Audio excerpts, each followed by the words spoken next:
کھلانا ہے، اور فرمایا جیسا تم نے پہننا ہے ویسا اسے پہنانا ہے۔ اور پھر میرے حبیب کریم علیہ الصلوۃ والسلام نے ارشاد فرمایا اس کی ہمت سے بڑھ کر تم اس پر بوجھ نہیں ڈال سکتے، جتنا کام وہ کر نہیں سکتا اتنا تم اسے دے نہیں سکتے۔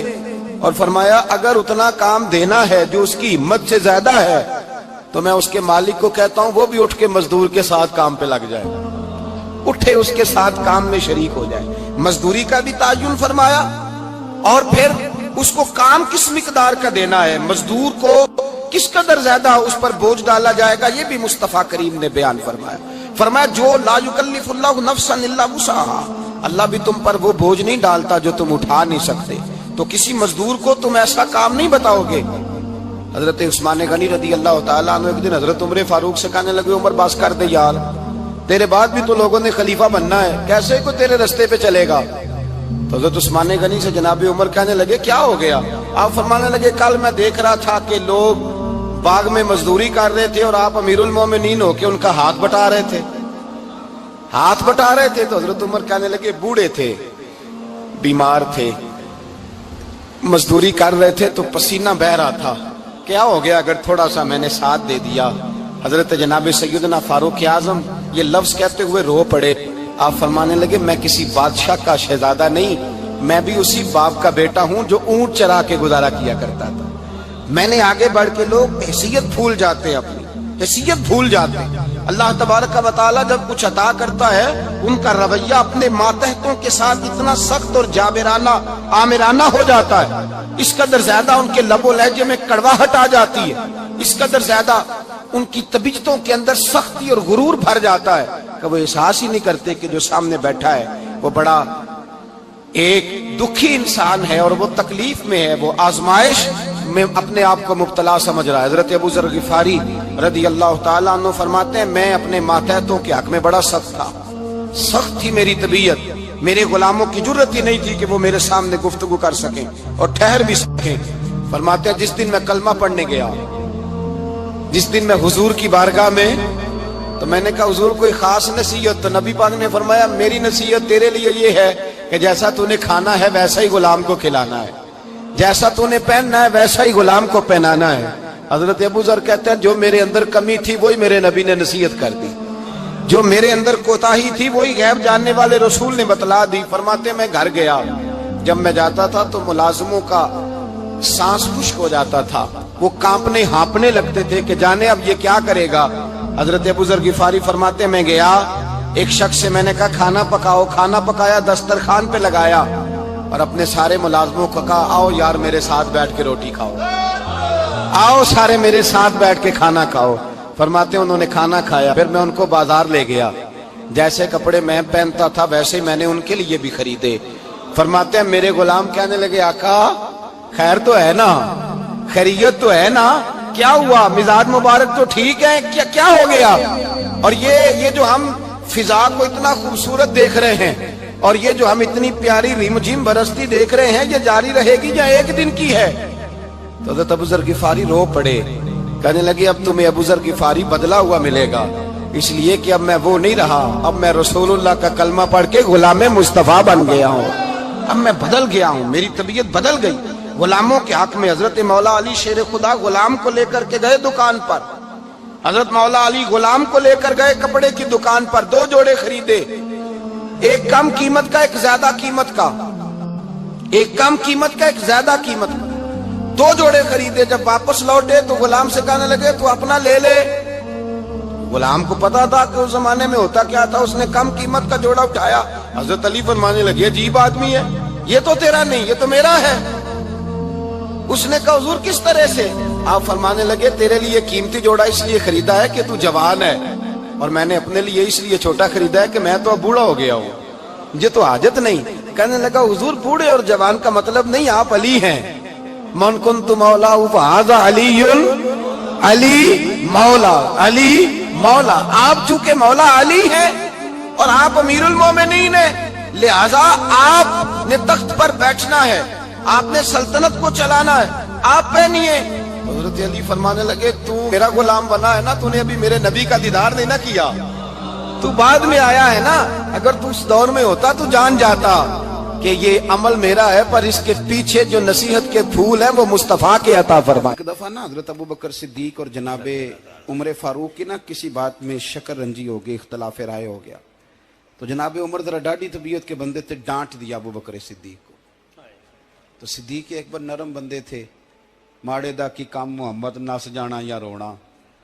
تو وہ گا کے نا تو پہلے گھر روئے، پھر حضور کے پاس چلے گئے. جناب عمر کہتے ہیں مجھے بھی خیال آیا کہ یار یہ مجھے نہیں کرنا چاہیے تھا. تھوڑی دیر کے بعد اچھے لوگ جو ہوتے ہیں ان کا غصہ جلدی اتر جاتا. کہتے میں نے جا کے جناب صدیق اکبر کے دروازے پہ دستک دی تو پتہ چلا وہ تو گھر ہی نہیں. میں سمجھ گیا، میں ڈر گیا، میری ٹانگیں کانپنے لگی. کیوں ڈر رہے ہو عمر؟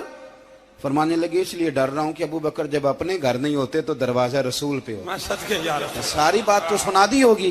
فرماتے ہیں میں نبی پاک کی بارگاہ میں پہنچا، سامنے ابو بکر بیٹھے ہیں، پشت مبارک میرے کریم رسول کی کعبے کی جانب، چہرہ صدیق اکبر کی جانب، دونوں کی گردنیں جھکی ہوئی.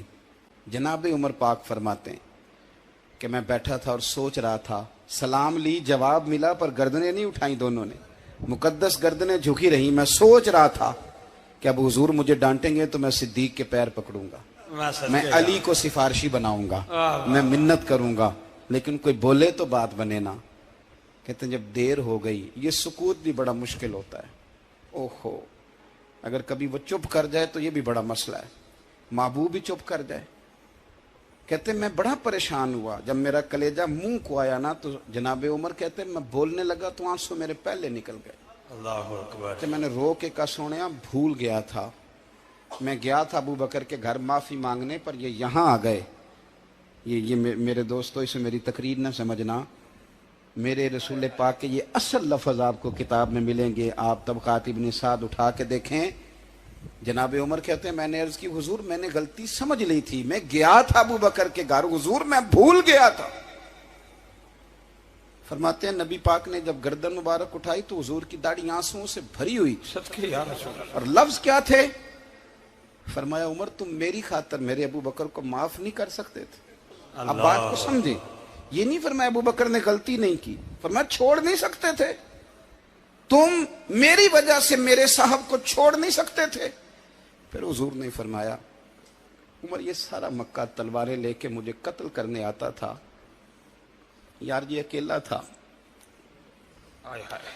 اس نے کھول کے بازو کہا تھا کہ جو حضور تک جائے گا میری لاش سے گزر کے جائے گا.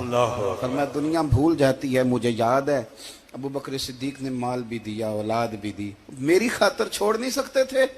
جناب عمر کہتے ہیں میں اس کے بعد سمجھ گیا کہ میرے مصطفیٰ کی رضا اسی میں ہے کہ ابو بکر کو راضی رکھا جائے. سبحان اللہ. آپ مہربانی سنو، اب فوراً سنو، فوراً اس کے بعد نبی پاک علیہ السلام نا شارع ہیں دین کے. حضور جو چاہیں کسی کے لیے حلال کر دیں اور جو چاہیں کسی پر حرام کر دیں. ایک شخص نے کہا تھا حضور 3 نمازیں پڑھوں گا، اس شرط پر مسلمان ہوتا ہوں. فرمایا 3 ہی پڑھنا، کلمہ تو پڑھنا. حضور شارع ہیں، علماء اس لفظ کو جانتے ہیں، میں زیادہ کھولتا نہیں. ہر شخص کو اجازت ہے، اگر حقوق ادا کر سکتا ہے تو ایک وقت میں 4 نکاح کرے، اسے اجازت ہے. اگر حق دے سکتا ہے تو اجازت ہے. مولا علی نے بھی ارادہ کیا سیدہ کی موجودگی میں اللہ کہ میں دوسرا نکاح کر لوں. ساری کائنات کو اجازت ہے.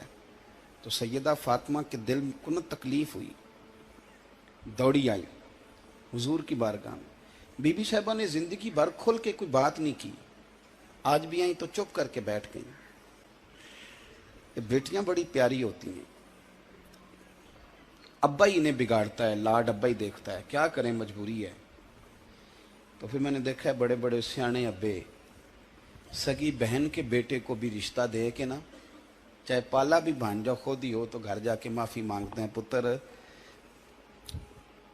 یہ جنی بھی خراب ہی نا میری وجہ تو ہی، تھوڑا خیال فرمائیں. بیٹی معاملہ بڑا عجیب ہے نا جی. تو سرور کائنات کے پاس سید آئیں تو تھوڑے آنسو آنکھوں میں آئے. فرمایا فاطمہ کیا ہوا؟ عرض کی حضور کچھ بھی نہیں، سب کو جائز ہے تو علی کو بھی تو جائز ہے نا، نکاح کرنا چاہ رہے ہیں. حضور نے خطبہ دے دیا، مسجد میں لوگ جمع کر لیے. آج کس لیے اجتماع ہے؟ جہاد کی تیاری ہے، کوئی نئی آیت آئی ہے. فرمایا آؤ سارے مسجد میں. خطبہ کتنا مختصر سا، مختصر توجہ ہے میرے بھائیوں کی؟ جی بسم اللہ. ادھر دیکھو میرے مختصر سا خطبہ 2 حرفی بات. حضور فرمانے لگے بھئی میری بات غور سے سن لو، یہ جو فاطمہ ہے نا یہ میرے جگر کا ٹکڑا ہے، بدعت منی ہے، یہ میرے جگر کا ٹکڑا ہے. جس نے اسے راضی کیا اس نے مجھے راضی کیا، اور جس نے اسے ناراض کیا اس نے مجھے. ختم ہو گئی بات. 2 حرفی بات. حضرت مولا علی کہتے ہیں باقی سارے ایک دوسرے کا منہ دیکھ رہے تھے کہ آج اس خطبے کی کیا ضرورت. تو مجھے تو سمجھ آ رہی تھی نا. شیر خدا کہتے ہیں میں چپکے سے اٹھا اور سیدہ کے پاس گیا. میں نے کہا میں نے تو بات ہی کی تھی، تو پہنچ ہی گئی ہے.